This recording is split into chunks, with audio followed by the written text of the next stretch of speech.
it's that time of the year, the time when we talk about Cobra Kai, because season 4 is coming. And there is something I really want to talk about since Cobra Kai came out, how Cobra Kai succeeds in being a legacy story. Something that a lot of franchises tried to do and failed, for instance the Disney Star Wars movies. But don't worry, it's not going to be a video about how Luke Skywalker was drinking blue milk. Instead, I'm going to talk about how Cobra Kai succeeded. And this is a great way for every creative to see how it was done properly and learn from it. It's not about bashing a bad movie, it's about saying how great a good TV show is and why it's great. So, let's start with Karate Kid, that strange 80s movie that was a huge success. And Karate Kid was never successful because of karate. Let's be clear about that. Nobody gives a fuck about karate. Except, of course, people who saw the movie and they want to learn, alright? At its core, Karate Kid is a daddy fantasy. It's that incredible idea that you can find a father who always knows best. And that's Mr. Miyagi. And in the first movie, this character is juxtaposed by Chris, the toxic masculine dad who is very cruel and he will throw you away if you don't succeed in his standards. And in Cobra Kai, the characters from Karate Kid, the original characters, have to learn themselves how to fit the roles of the teachers. And they do that by failing constantly. You see, Johnny Lawrence is really a fascinating character. He is in Arrested Development. He's a man-child. He never outgrew the fact that he lost to Daniel LaRusso in the tournament. In Cobra Kai, he reaches a point where he has to train Miguel, the new kid who's being bullied. And in order to do that, he has to go. But the problem for Johnny is that he only knows toxic dads, his stepfather or Chris. The way he learns to teach karate and the way he knows to be a father is through this very toxic, very hard knocks way of teaching children. And he has to outgrow these patterns. At the end of season 1, when he is in the tournament, he starts to realize that no, I'm becoming my father, I'm becoming Chris, I don't want that.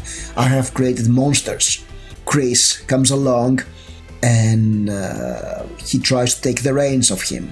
And so Johnny goes from trying to fight this eternal bad dad to his bad dad returning to his life, and he has to deal with that, with how weak he feels towards Chris, how he has not outgrew the fact that he lost in the tournament, his mistreatment, his abusive raising, he's being raised in an abusive way. So that struggle leads to the disaster in season 2. But of course, alright, John is the hero. He's not the hero, he's a very sympathetic, flawed hero. Let's talk about the villain of the show, Daniel LaRusso, who doesn't understand he's a villain for most of the series, because he has a very different challenge.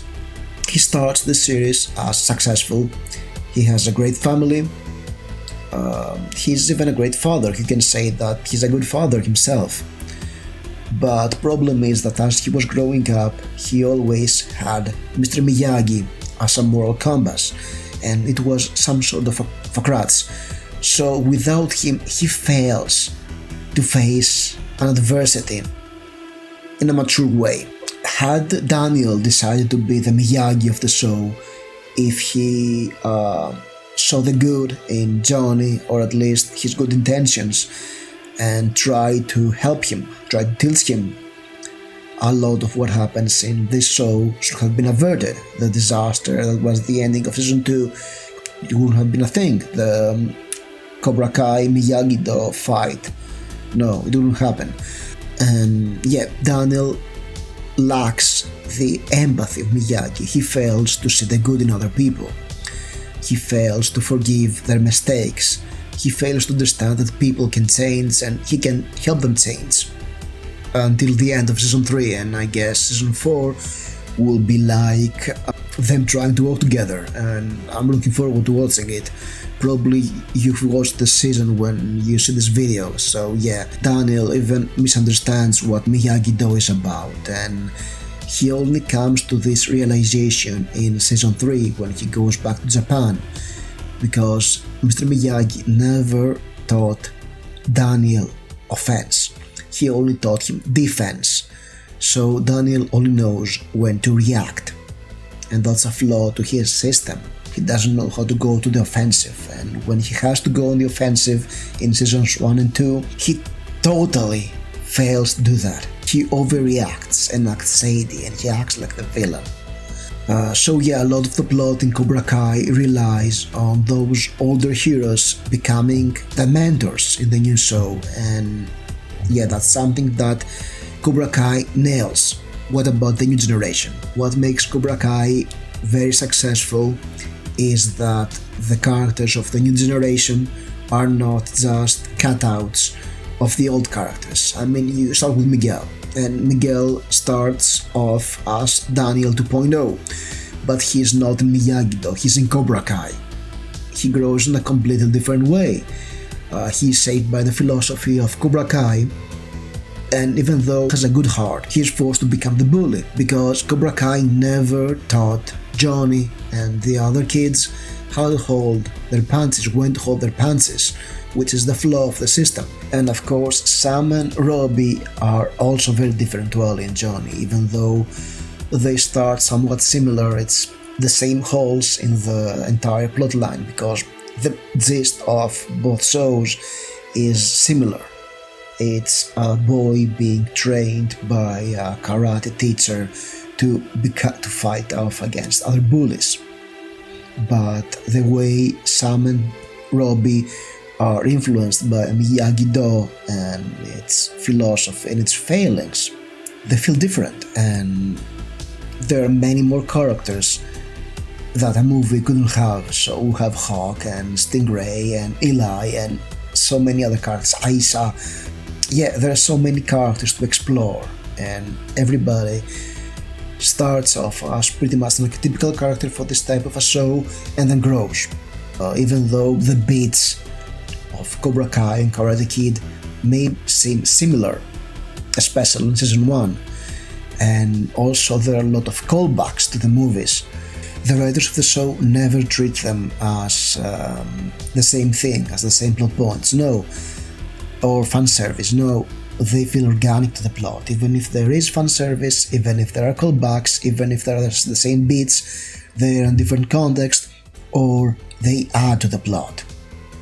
I mean, even when we get to season 3 in the visit to Japan and all the callbacks to Karate Kid 2, which didn't feature Johnny, the protagonist of the show, it adds a lot to the plot and to the character arc of Daniel. It's not there, oh yeah, we have the Japanese characters of Karate Kid 2. No, it's completely different. It's adding to the plot. It's actually a solution to the plot. It's Daniel, he goes on his hero journey, and he finds a new mentor who gives another direction for him to go, and that leads to Daniel returning and joining forces with Johnny. It's some sort of the opposites attract, and how they become something better, how they find balance through the differences. And in a way, that's a lot of what Miyagi-Do was about, balance instead of the aggression of Cobra Kai. Cobra Kai also takes the main themes from the Karate Kid movies, surrogate fatherhood through martial arts training and how to deal with bullies, and updates them to the 21st century. And it does that without disrespecting the 80s, the era when the original came from. Instead, it uses a lot of the tropes from that era, a lot of the mentality of this era as a running gag, because we have Johnny, who is stuck in that era, and he's a relic. And not only it's a great joke, not only there are some very funny moments with Johnny being stuck in the 80s, but it also adds a challenge for him to surpass. a great character arc, how to be grounded, how to touch grass, how to be grounded in our era, and its challenges and how to deal with them. So to sum this video up, because I don't want to be overlong, there are 3 things that Cobra Kai does as a legacy story and make it successful. A. It keeps the core of the old characters but changes the situation to reflect our modern era. 2. It provides new characters with their own twists and gives them the time to shine in their own arcs and challenges. And 3. Yeah, I know it was offensively British before. So 3. It respects and expands the original.